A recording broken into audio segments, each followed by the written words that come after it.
Hi guys, எல்லாருக்கும் வணக்கம் guys. இந்த வீடியோவில் நம்ம என்ன பார்க்க போகிறோன்னா, இங்கிலாந்து ஒன்றும் அவ்வளோ பெரிய அணிலாம் கிடையாதுங்க. அது மட்டும் இல்லாமல் இந்த தொடரையை நாங்கள் தான் வெல்வோம்.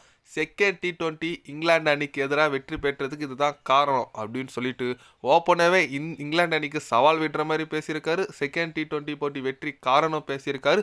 இந்திய அணியின் இப்போ வளர்ந்துட்டு வரும் நட்சத்திர வீரர் திலக் வர்மா பார்த்தீங்கன்னா ஓப்பனாகவே இங்கிலாந்து அணிக்கு சவால் விடுற மாதிரி பேசியிருக்காரு. அவர் என்ன பேசினார் ஏது பேசினார் சொல்லிட்டு வீடியோ டீட்டெயில்டாக பார்க்கலாம். அதுக்கு முன்னே நீங்கள் நம்ம சேனலுக்கு புதுசாக வந்திருந்தீங்கன்னா ஒரு சப்ஸ்கிரைப் மட்டும் பண்ணிவிட்டு வாங்க, வீடியோக்குள்ளே போகலாம். ஆமாங்க, செகண்ட் T20 பார்த்தீங்கன்னா நம்ம சேப்பாக்கத்தில் நடந்ததில் சரியான ஒரு வெற்றி பெற்றாங்க.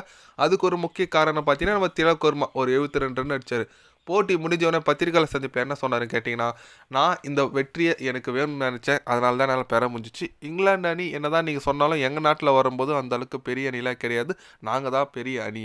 அது மட்டும் இல்லாமல் இங்கிலாந்து பந்து வீச்சு இன்னும் ஸ்பின்னர்ஸ் இருந்தால் மட்டும்தான் எங்களுக்கு கஷ்டமாக இருக்கும்னு நான் நினைக்கிறேன். ஏன்னா ஃபாஸ்ட் பாலர்ஸே 4 பேர் வச்சு ஆடுறாங்க, அதுதான் அவங்களோட ட்ராபேக்கு என்னோட கருத்து.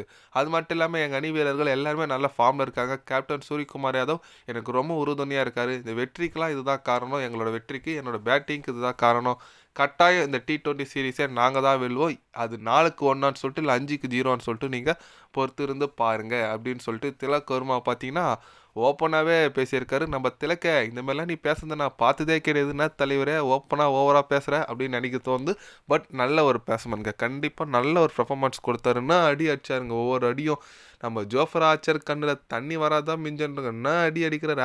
ஆடில் ரிஷித் ஓவர் அடிக்கிறாரு, ஓவர் 10 போடுறாரு, அவர் ஓவர் அடிக்கிறாரு, எல்லாரும் ஓவருமே அடிக்கிறாருன்னே சொல்லலாம் நம்ம திலக் வர்மா. அதே போல் நல்ல ஒரு பேட்டிங் ஆச்சுன்னா சூரியகுமார் யாதவ்கிட்ட ஒரு சல்யூட் மாரி கொடுத்தாரு. அதெல்லாம் பார்க்க நல்லா இருக்குங்க. கண்டிப்பாக இங்கிலாந்து அணி இங்கே வந்து மாட்டிக்கினாங்க தான் சொல்லணும். பாவம் என்ன பண்ணுவாங்க அவங்க, ஏன்னா ஒரு எப்படி சொல்லுது, ஒரு ஃபாஸ்ட் பவுலிங் கண்டிஷன்னா இருக்கிற ஃபாஸ்ட் பவுலர் பிரித்து மேய்ஞ்சிருவாங்க. இது ஒரு ஸ்பின்னிங் கண்டிஷன். ஸ்பின்னர் சொல்கிற அளவுக்கு யாருமே இல்லை. ஆடில் ரிஷித் மாதிரி இது ஓரளவுக்கு போடுறவர் இருக்கார். அப்புறம் நம்ம லிவிங்ஸ்டன் இருக்கார். லிவிங்ஸ்டன் ஒரு பார்ட் டைம் ஸ்பின்னர், அவர் எதுவும் நான் பெருசாக எடுத்துக்க முடியாது. அதனால் கண்டிப்பாக இந்திய அணியோட ஸ்பின்னிங் குவாலிட்டி இருக்கிறது கண்டிப்பாக சீரீஸை வெற்றி பெற்றுருவாங்க.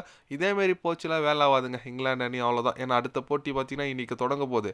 அதுலேயும் இந்திய அணி இங்கிலாந்து அணி தோத்துச்சுன்னா ஒன்றுமே பண்ண முடியாது. சீரீஸு ஸ்வாக அப்படி தான் சொல்ல முறை இருக்கும். பார்க்கலாம், பொறுத்து இருந்து என்ன பண்ணுறாங்கன்னு சொல்லிட்டு. இன்றைக்கி எதனா புது சேஞ்சஸ் எடுத்துகிட்டு வராங்களா, எதனா ஒரு புதிய மாற்றம் எடுத்துகிட்டு வந்து இன்றைக்கி வெற்றி பெறுறாங்களா இங்கிலாந்து அணின்னு சொல்லிட்டு நம்ம பொறுத்து இருந்தால் பார்க்கணும். ஆனால் இந்திய அணி அவ்வளோ ஈஸியெல்லாம் விட்டுற மாட்டாங்க. அவங்க இருக்கிற ஃபார்முக்கு கண்டிப்பாக இன்றைக்கியும் ஒரு பிடிப்பாங்கன்னு நினைக்கிறேன். பொறுத்திருந்து பார்க்கலாம். நீங்கள் சொல்லுங்கள், இங்கிலாந்து அணி இன்றைக்கி நடக்க போகிற போட்டியில் ஜெயிக்குமா ஜெயிக்காதா, இல்லை யார் ஜெயிப்பாங்க, உங்களோட கருத்து என்னன்னு சொல்லிட்டு மறக்காமல் கமெண்டில் சொல்லுங்கள். இது போன்ற ஸ்போர்ட்ஸ் நியூஸை தெரிஞ்சுக்கணுன்னா சேனலை சப்ஸ்கிரைபும் லைக் ஒன்று பண்ணிக்கோங்க.